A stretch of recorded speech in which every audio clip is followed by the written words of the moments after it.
Merhaba arkadaşlar. Bugün sizlerle birlikte Google Asistan'a nasıl sesli bir şekilde açılır, komut verilir onu göstereceğim. İlk olarak Google'a giriyoruz.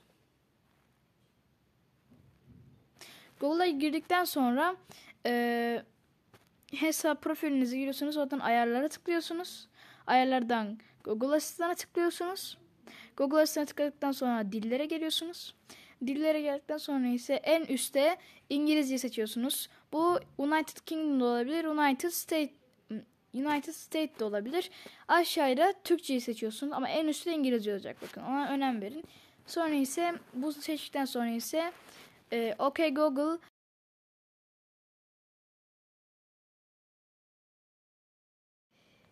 ona tıklıyorsunuz. Sonra ise buradan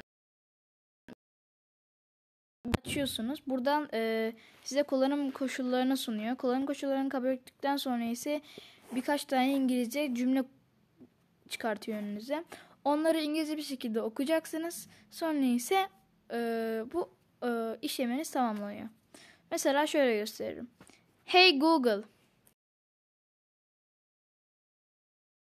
Sonra ama İngilizce çalışıyor. Hey Google.